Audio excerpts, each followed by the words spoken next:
हे दोस्तों, आज मैं आपको 5 ऐसे टिप्स शेयर करने वाला हूँ जिससे आपके इंटरव्यू मिलने के चांसेस और क्रैक करने के चांसेस बूस्ट हो जाएंगे। तो सबसे पहला टिप है प्रैक्टिसिंग डेली। आप जो भी अपने ट्रेनिंग इंस्टीट्यूट से सीख रहे हो या खुद से सीख रहे हो उसे डेली प्रैक्टिस करना है। कितना? मिनिमम 2 आवर के लिए। प्रैक्टिस करने से क्या होती है? ये 3 चीजें होती हैं। सबसे पहले आपका कॉन्फिडेंस बूस्ट होता है, दूसरी चीज एक्यूरेसी आपकी बूस्ट होती है, तीसरी चीज आपकी कोडिंग की अंडरस्टैंडिंग और ज्यादा बढ़ जाती है। और दूसरा टिप ये है कि आपको अपने डाउट्स लिखने हैं, जो भी आपको डाउट्स आ रहे हैं, और आपको मेक श्योर करना है वो सारे doubts with in same day, next day और 3 डेज के अंदर वो डाउट्स रिजॉल्व हो जाने चाहिए। बिकॉज बहुत बार क्या होता है, आपके डाउट्स आप बहुत लंबा खींच लेते हो, आप उसको रिजॉल्व नहीं करते हो। उसकी वजह से क्या होता है, आपको दूसरी चीजें भी समझ में आने में दिक्कत हो सकती है।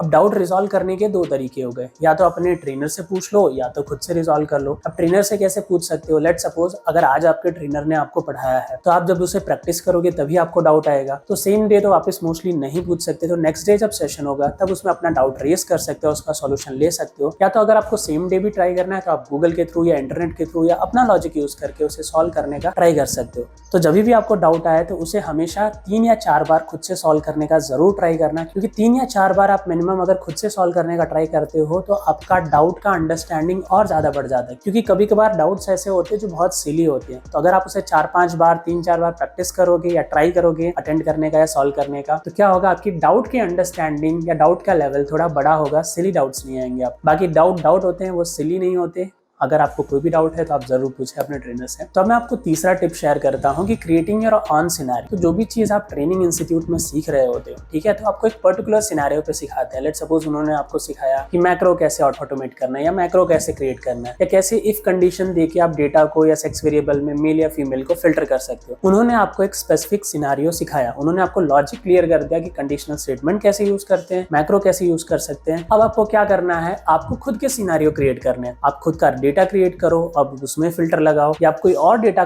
कॉल कर सकते हो कहीं से भी, या क्रिएट कर सकते हो और उसमें सिनेरियो लगा सकते हो। तो खुद के सिनेरियो क्रिएट करने के क्या बेनिफिट रहते हैं? इससे आपका लॉजिक बिल्डिंग होता है, आप खुद क्वेश्चन क्रिएट करते हो और खुद उसका सॉल्यूशन भी फिगर आउट करते हो, ठीक है। तो इससे क्या होगा, तो इससे आपको इंटरव्यू में सिनेरियो बेस्ड क्वेश्चन को टैकल करने में आसानी होगी। दूसरा तरीका ये है कि अपनी ट्रेनिंग पूरी होने के बाद बेस और एडवांस की आप इंटरनेट से भी क्वेश्चन सॉल्व कर सकते हो, और मोस्ट प्रॉब्ली आपके ट्रेनिंग इंस्टीट्यूट भी आपको कुछ सिनेरियो बेस्ड क्वेश्चन देगी सॉल्व करने के लिए, तो उससे भी बूस्ट हो जाएगा। बट अगर आप डेली प्रैक्टिस के दौरान अगर आप खुद भी सिनेरियो क्रिएट करके सॉल्व करो तो एक बेटर अप्रोच रहती है। तो इसी के साथ अब मैं आपको चौथा पॉइंट शेयर कर देता हूं कि be happy and be positive.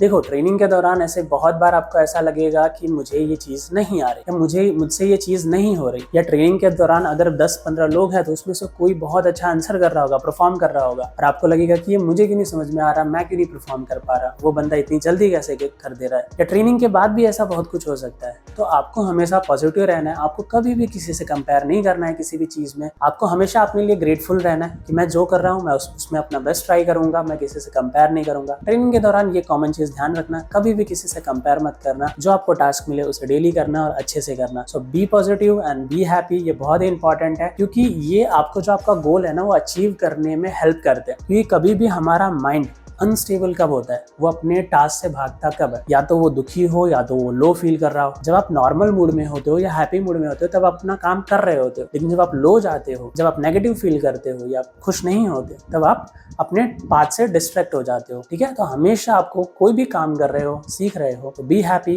And be positive. तो इसी के साथ अब मैं आपको लास्ट टिप शेयर कर देता हूँ कि ignore negative and learn from your failures. तो बहुत बार ऐसा क्या होता है कि जब आप ट्रेनिंग ले रहे होगे ना तो उस वक्त तो चीजें बहुत ठीक होंगी, ठीक है, उस वक्त आपको गड़बड़ी नहीं लगेगी, क्योंकि कहीं ना कहीं जो आपको ट्रेन कर रहे हैं वो आपको गाइड करेंगे, आपको हेल्प मिलेगी और चीजें स्मूथ चलेंगी। लेकिन ट्रेनिंग के बाद जब आप ओपन मार्केट में जॉब अप्लाई करने जाते हो तो इनिशियली सबसे बड़ा फेज होता है कि आपको जल्दी इंटरव्यू नहीं मिलते। इंटरव्यू मिलते जरूर है बट जल्दी नहीं मिलते।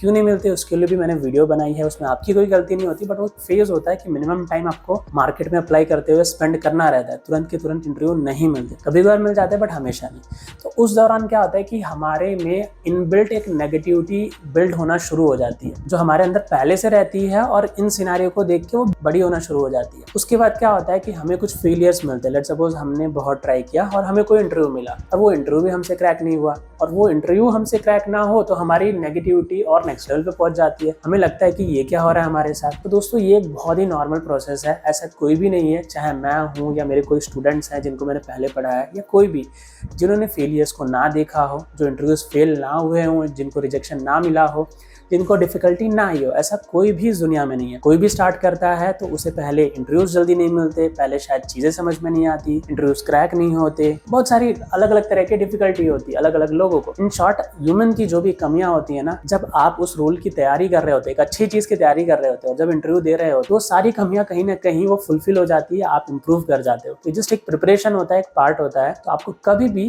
फेलियर से सीखना है, ना कि फेलियर्स को एक सैडनेस की तरह या दुख की तरह मनाना है। फेलियर से क्या सीखना है? सिंपल सी चीज है। लेट सपोज कि आपने इंटरव्यू दिया, आप फेल हो गए, तो इंस्टेड ऑफ ये हो जाए कि मतलब मैं फेल क्यों हो गया, उसने कैसे मुझे रिजेक्ट कर दिया, आप नोट डाउन करो कि कौन से क्वेश्चंस उन्होंने मुझसे पूछे, कौन से क्वेश्चंस मैं नहीं आंसर कर पाया और क्या प्रॉब्लम हुई, क्या कहाँ मुझे इंप्रूव करना चाहिए। क्या वो टेक्निकल था, क्या वो कम्युनिकेशन में इशू हुआ, क्या वो बिहेवियर में इशू हुआ, कहाँ इशू हुआ। टेक्निकल था तो कौन से क्वेश्चंस थे जो मैं आंसर नहीं कर पाया, कहाँ मैं वीक पढ़ रहा था, क्या वो एडवांस पार्ट था, बेस पार्ट था या क्लिनिकल पार्ट था, उसे इंप्रूव करो। अगर कम्युनिकेशन में आपको इशू लगा खुद से, तो कम्युनिकेशन पार्ट को इंप्रूव करो। अगर आपको लगा कि बिहेवियर मेरा थोड़ा सा रूड जा रहा था, मेरी वॉइस थोड़ी सी लाउड जा रही थी, तो उस चीज को इंप्रूव करो। तो आप अपने फेलियर से सीखोगे तो आप बेटर हो जाओगे और आप नेक्स्ट टाइम क्रैक कर सकते हो। सो इंस्टेड ऑफ फेलियर मिलने के बाद नेगेटिव होने से अच्छा आप उससे सीखो, इंप्रूव करो और मूव ऑन कर लो, बिकॉज ये एक पार्ट है। तो आज की वीडियो में बस इतना ही। आशा करता हूँ आपको वीडियो जरूर पसंद आई होगी। मिलते हैं अगली वीडियो में, तब तक के लिए बाय दोस्तों।